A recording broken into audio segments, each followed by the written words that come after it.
Melissa checks her compact for the third time, as if she doesn't already know every single strand of her hair by heart. Okay, she whispers to herself, it's just a date. Don't turn this into a mission to Mars. The cafe on the corner of 19th and Broadway smells of coffee, pastries, and the light chaos of an evening crowd. Somewhere behind the curtains, a saxophone plays, while a waitress with bright earrings calls out, "Table for Mel?" "Yes," Melissa responds, standing up and taking a deep breath. Him, the very same Jake she had been messaging for weeks on the app Blind Love. No photos, just texts, just words, and somehow miraculous, she already felt like she knew him better than anyone in the real world. The waitress nods toward a window table, where a guy in a black shirt sits, slightly disheveled but cute. Melissa thinks, wow, unexpectedly hot. She smiles, walks over, and confidently says, "Hi, we finally meet." The guy looks up, a little awkwardly. Hi? "Well, I'm Melissa," she adds, taking a seat. "You're Jake, right?" I'm Trevor, but I don't mind being Jake if that matters." Melissa laughs nervously. Okay, maybe it's a joke. He did mention having a weird sense of humor in his messages. "All right, Mr. Trevor, as you wish." Meanwhile, a few tables over, Jake, wearing a light-colored shirt and exuding the overconfidence of someone who has read way too many How to Impress on a Date articles, approaches a girl with chestnut hair. She's sitting at a table, flipping through the menu. "You must be Clara," he says, with a charming smile he clearly practiced in front of the mirror. The girl lifts her eyes. "Actually, I'm Sarah." Jake freezes. Wait, is this some kind of trick? She said she liked jokes. Maybe she's testing if I really read between the lines. He smiles, pretending everything is going according to plan. "All right, Clara Sarah, let's pretend we're undercover agents." "Ha ha," she laughs, setting the menu aside. "Finally, someone gets my jokes." They order 2 caramel lattes and a pecan pie, even though Jake actually hates caramel. Meanwhile, Melissa watches her Jake Trevor, who is talking about his pigeons. "I rescue them," he says completely seriously. "They're not actually dumb.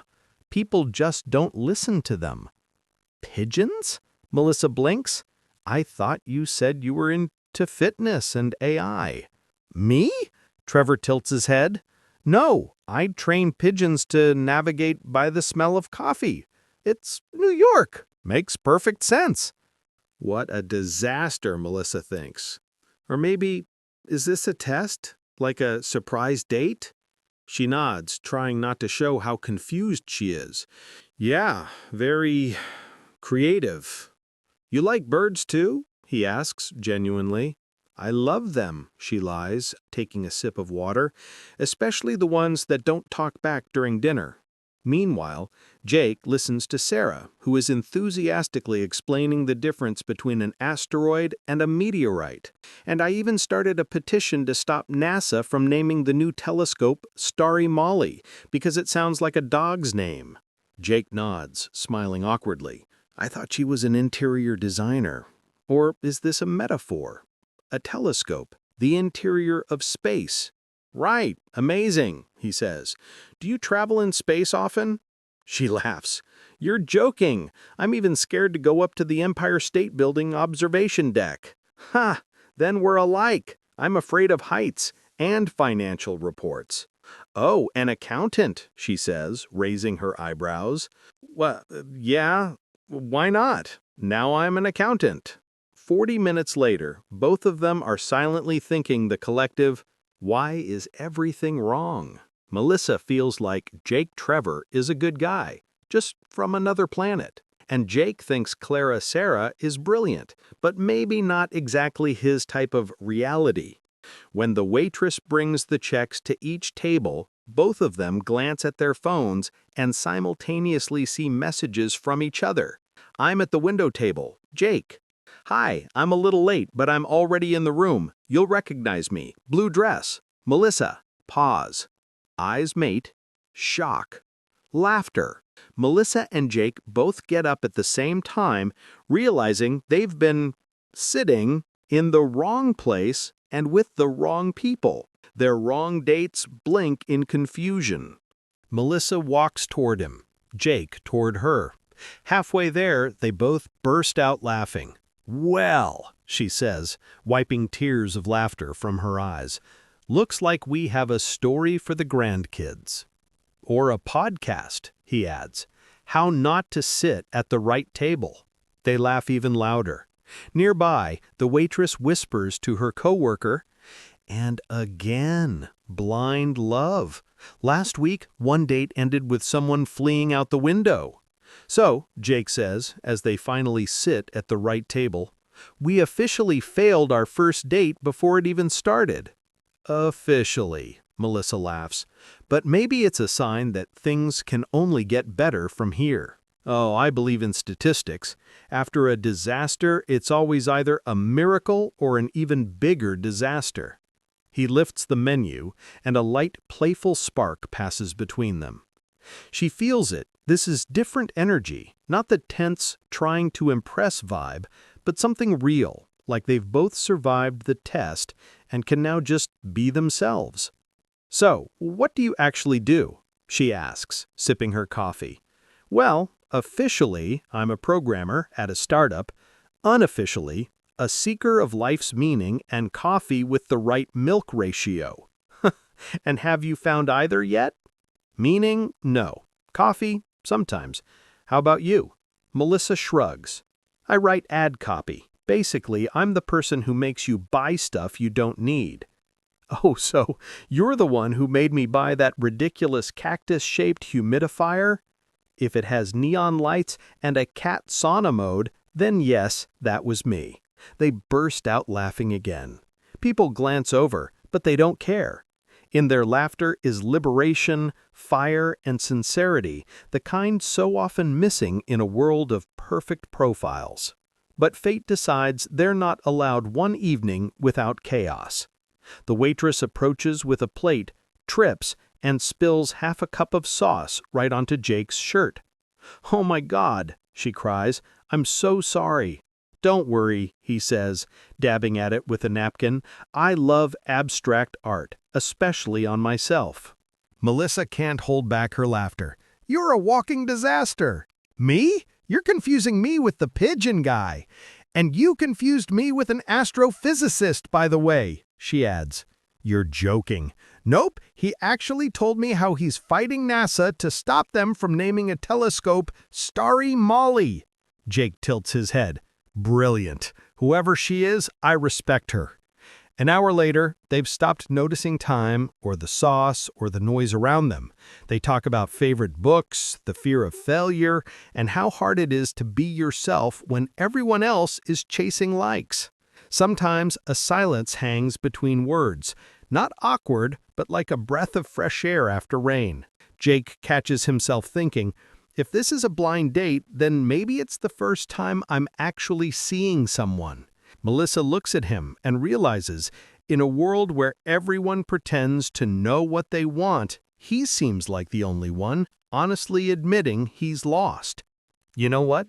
she says, eyes suddenly sparkling. "Let's find those two we were supposed to sit with." "To what? Apologize?" "No, to thank them, because without them, this evening wouldn't have been what it was." Jake laughs. "Logic straight out of Forrest Gump 2, but I'm in." They pay and step out into the street. New York breathes evening chill and taxi horns. They walk together among the city lights. The air smells of chestnuts and hot chocolate, and somewhere in the distance, a saxophone plays, the same one that barely floated through the café. "Do you go on blind dates often?" Jake asks.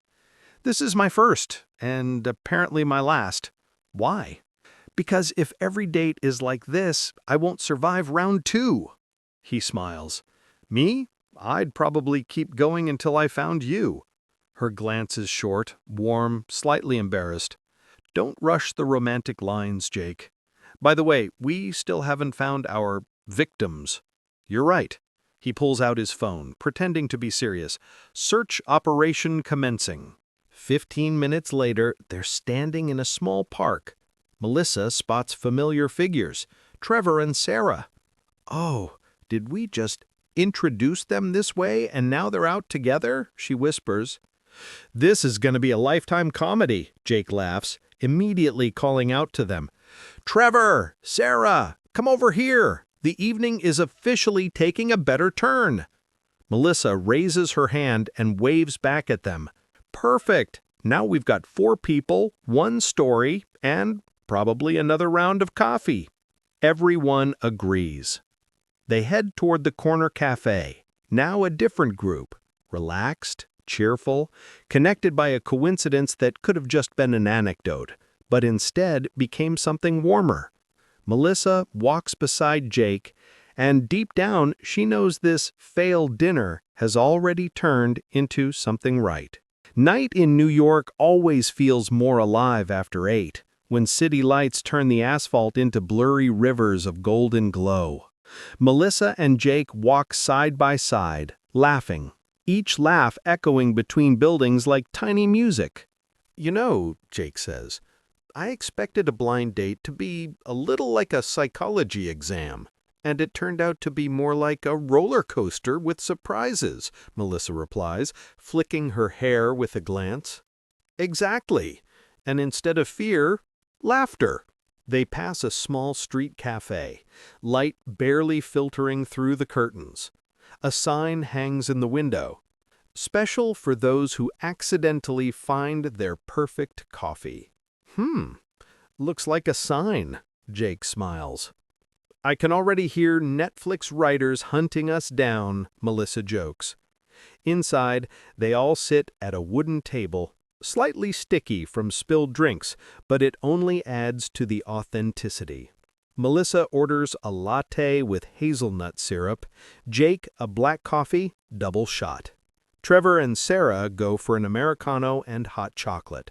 The night around them isn't just a backdrop, it's a true partner in the story, where every mix-up, every laugh, every accidental table led them to finding each other.